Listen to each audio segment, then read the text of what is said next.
Magandang araw naman!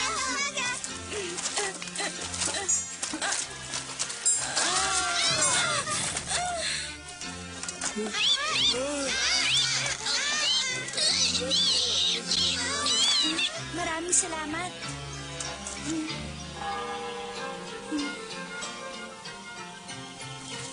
Kamusta na kaya ang prinsipe? Sana'y nasa mabuti siyang kalagayan.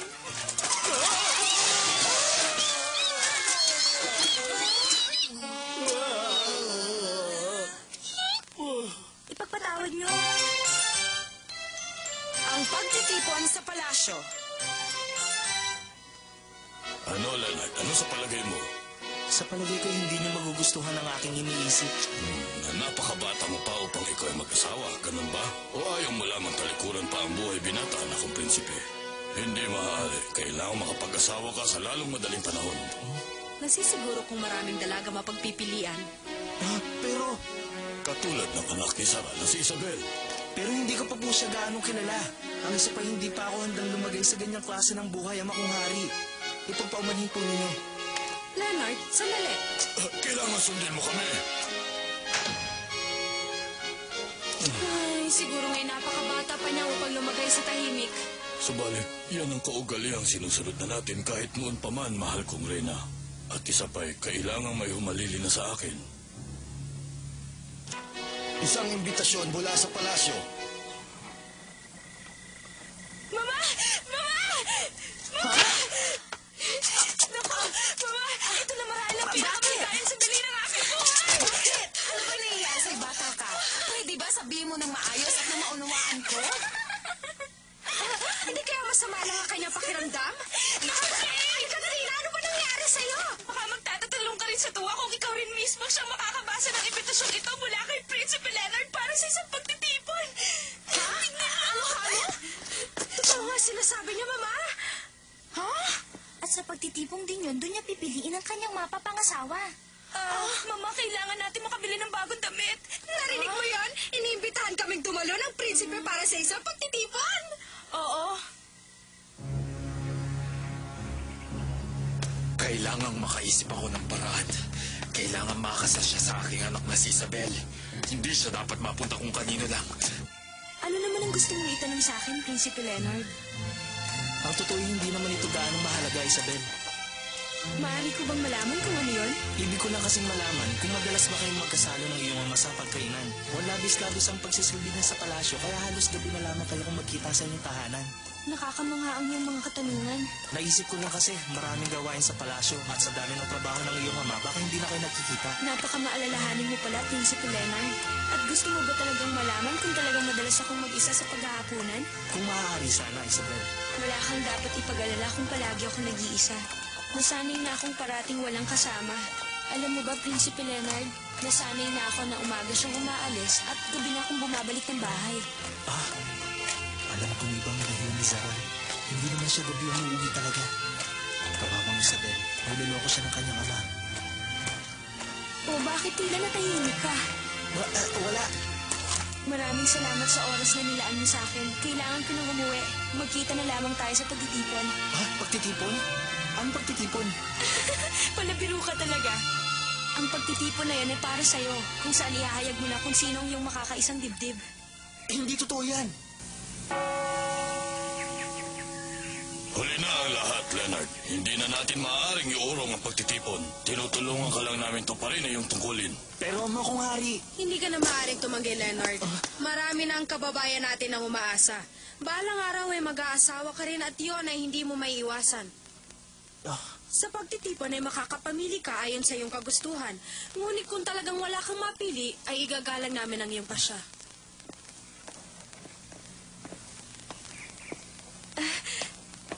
Ama! Naku, Ama, napakaganda ng aking umaga. Alam niyo bang binisita ako ni Prinsipe Leonard at nag-usap kami na matagal?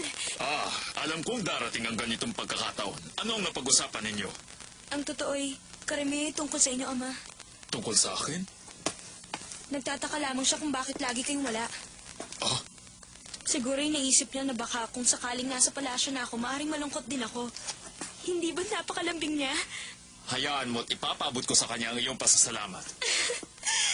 Ang totoo, ninaman-man na niya ang aking kilo sa pamamagitan ng aking anak. Ngunit hindi ka magtatagumpay, Leonard. Talaga namang mas maganda ang damit ko kaysa sa'yo, ah! Ano ka mo? Kaya pala mukha kang suman! Bawin mo nga sinabi mo, baka naman ikaw ang mukhang suman kapag sinuot mo ng damit. Hindi sa'yo bagay! Inggit ka lang kasi! At ba't naman ako may inggit? Pangit ka kasi! Pwede ba? Huwag na kayo mag-away na magkapatid. Dahil ang binili kong damit ay tiyak na babagay sa inyong dalawa. Ha? Talaga ba? Sapagkat kailangan maging maganda kayo katulad ng inyong mama. Ha? Kung gano'y talo na sila! Kawawang Cinderella, hindi niya masasaksiyan ang pagtitipon. At nakakatiyak akong iniisip niya makakasama siya sa atin sa palasyo. Oo nga, isasama ko sana siya sa kasiyahan niyan, subalit ang imbitasyon ay nakapangalan sa akin. At sa aking mga anak lamang, maliban na lamang kung ang isa sa inyo gusto'y manatili lamang sa bahay na ito. Kawawang Cinderella!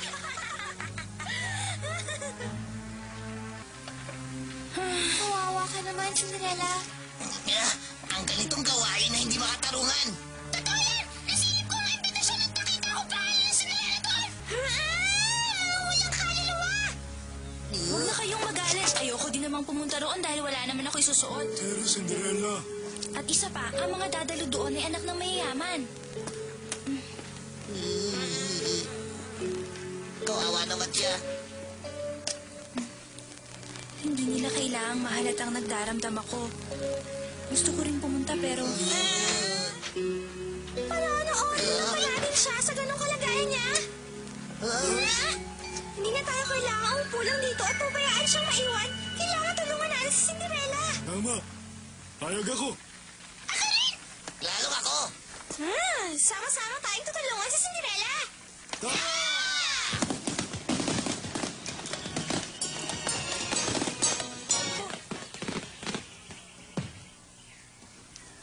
Tia, Jane, Katrina, sana'y maging masaya kayo sa kasiyahan mamaya. Sigurado magiging matagumpay ang gabing ito sa amin, Cinderella. Kaya huwag mong kalilimutang maghanda ng masarap na hapunan. Opo. At sa susunod na makita mo ako, ang itatawag mo na sa akin ng prinsesa. Huwag ka nga mangarap dahil ako ang mapipili. Hindi mangyayari yon. Mangyayari yon. Habang wala kami, makakapagpahinga ka dahil wala kang nang pagsisilbihan.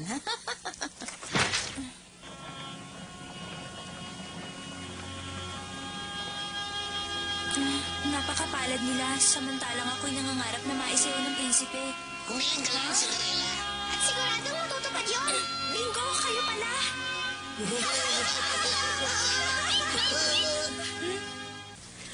Matagumpay ang binalak nating kasiyahan, mahal kong hari. Tiyak na sa dami ng babae niyan ay makakapili ng ating anak na si Leonard. Pamahin, mga nahari. Anong kailangan mo, Saral? Ipagpatawad po ninyo ang aking paggambala. Subalit naparito po ako upang tulungan kayo sa inyong binabala. Tungkol sa prinsipe? At paano ka makakatulong, Duke Zaral? Sa pagsasabing ang inyong anak na si Leonard at ang aking anak na si Isabel ay mayroon ng unawaan. Ano? May unawaan na sila ni Isabel? Tutol po ang inyong anak sa kasiyang ito, ngunit hindi na lang niya sa inyo sinabi. Nagtapat siya ng pag-ibig sa aking anak at tinanggap naman siya. Nakasisiguro ka ba, Duke Saral? Opo. Kahapon lamang po ay binisita niya ang aking anak at nag-usap sila na matagal. Sinabi niya rito ang kanyang salubin. Saral! Prinsipe Leonard, ipagpatawad mo kung inunahan na kita sa pagtatapat ng inyong ugnayan ni Isabel. Anong ugnayan? Kung ako sa'yo, ititikom ko na lang ang aking bibig kung ayaw mong sumangbulat ang isang lihim. Tayo na po, mahal na prinsipe. Nais ko nang makakita ng mga apo sa palasyong ito. Mahal, matagal pa mangyayari yan. Tama ka. Anong kalokohan ito, Saral? Alam kong hindi mo kayang ipagpalit ang iyong mga pakikipagsapalaran sa isang simpleng bagay lang, mahal na prinsipe. Ang pagbabalat kayo ninyo tuwing kayo tatakas sa palasyo, isang bagay na hindi magugustuhan ng inyong mga magulang. Anong gusto mo, Saral? Wala naman po. Gusto ko lamang pangalagaan ang inyong lihim nang sa gayon, hindi naman siya magalit ng mahal na hari. Tinatakot mo ba ako, Saral? Pamili ka, ang pakikipagtipan sa aking anak o magsusumbong Huwag mo ako. siyang ipilit sa akin! Huwag kang magmatapang. Sa halip ay isipin mo ang mawawala sa'yo kapag nalaman nilang tumatakas ka. Mukhang wala akong magagawa. Isipin ninyo ang mangyayari kung sakaling kayo ay tumanggi sa aking inaalok at sakaling malaman ito ng iyong mga magulang. Alam kong naiinip ka na sa palasyong ito, kaya ngayon pa lang ay tinatanong ko na sa iyo kung sumasangayon ka sa aking minumungkahi. Ang mabuti siguro ay mauna na ako sa inyo upang maisayos ko na ang lahat. Hindi ka pa ba tapos dyan? Malapit na, Bingo! Ang tagal mo namang magbihis. Tapos na ako! Ah!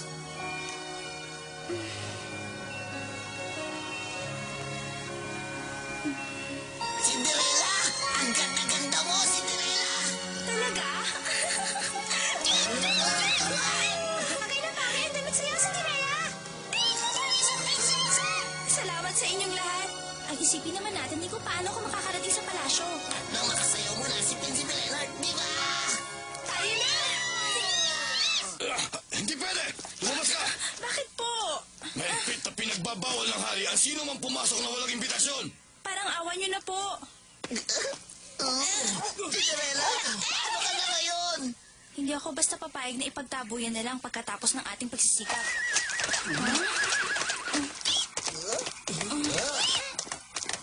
Papasukin mo kami. Gagamitin ang pagkain ito para sa pagdiriwang siya sa loob. Mabuti naman at dumating na kayo. Kanina pa kayo hinihintay na kusinero.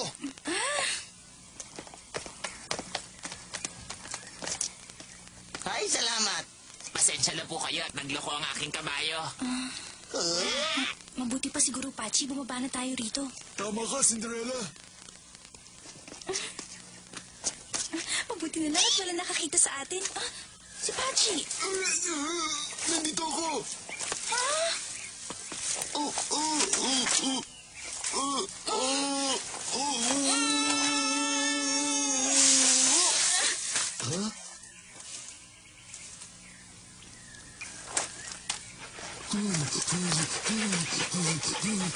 Magpapahinga na lang muna tayo dito sandali at mamaya ipapasok na tayo dun sa kasiyahan.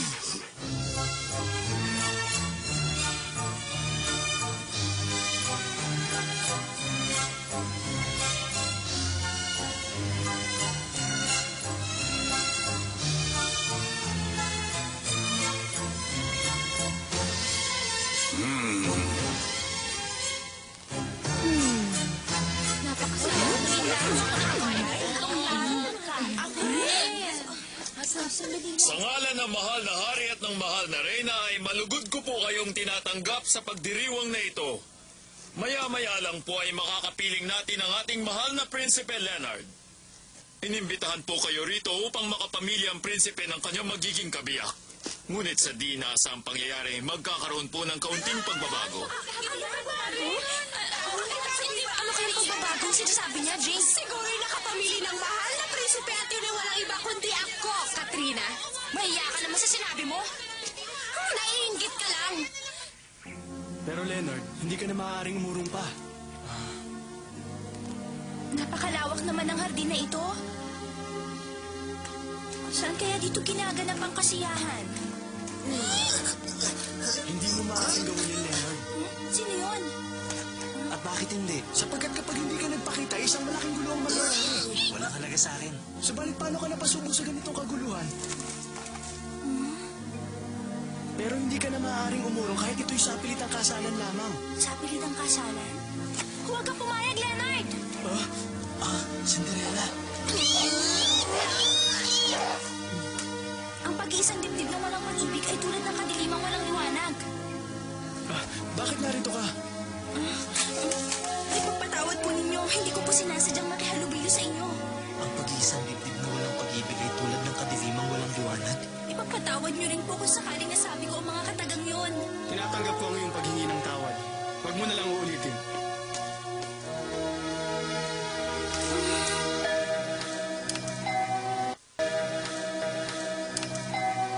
Cinderella, bakit ka malungkot? Hindi ako makapaniwalang dinadanas niya ang mga ganito. Namamalikpata ba ako? Pero parang pamilyar sa akin ang Prinsipe Leonard na yun. Tama ka, kahit amoy niya ay pamilyar din. Kailangan tulungan natin siya. Hindi siya dapat makasal sa isang babaeng hindi niya mahal. Sa tingin mo, may gagawa tayo! Pero kailangan pag-isipan natin. opo! Ano kaya ang binabalak ng aking kaibigan? Ay, nasa bigla ako makita ang prinsipe. Bagay-bagay sa'yo.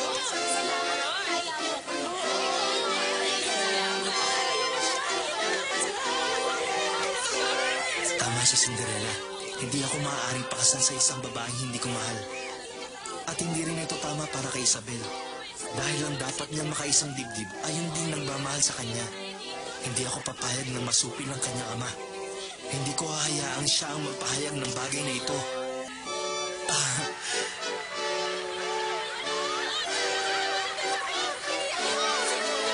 Anong gagawin natin, Cinderella? Nalalapit na ang kanyang papapayag. Kailangan makaisip tayo ng paraan. Maraming salamat sa inyong paghihintay, mga binibini. Siguro naiinip na kayo para sa aking gagawing pagpapahayag. Isabel, pumarito ka. Opo, Ama. Hindi ko maintindihan. Hindi ako Isang karangalan para sa akin ay hayag sa inyo na ang aking anak...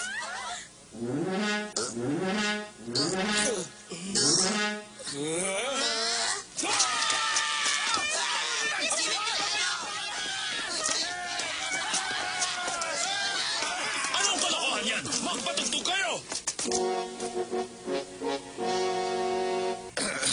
Gaya ng aking sinabi, ang aking anak at si Prinsipe Leonard ay...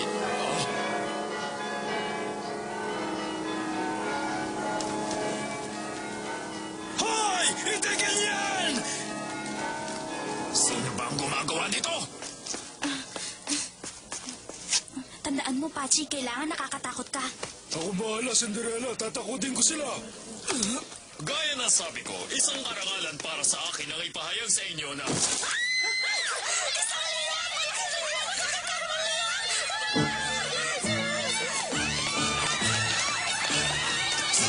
Hindi pa ako tapos ay papahayag ko sa inyo!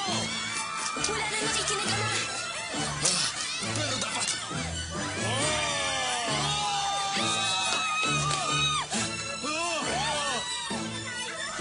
Parang nagkalimaliya sa palasyo.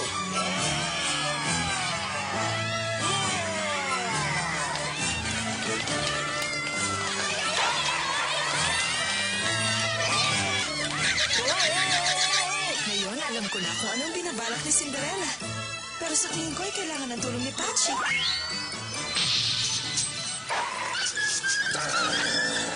Ano nangyayari dito? Hindi ko alam, Mama, pero ito na pagkakataon upang makaharap ko si Prinsipe Leonard. Hindi ako papayag! Hintayin mo ako!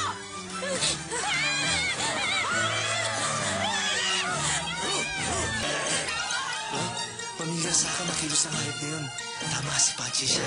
At alam kong si Cinderella ang napakalang nito. Bakit natahimik ka, Leonard? Wala. Naisip ko lang sayang at hindi tayo nakapagsayaw. Siguro'y tama ng pananakot mo yan. Mabuti na lamang at hindi natuloy ang pagpapahayag. Siguro'y sobra-sobra ang ginawa kong panggugulo. Pero alam ko namang patatawarin ako ng mahal na prinsipe. Dahil inilayo ko siya sa gulo.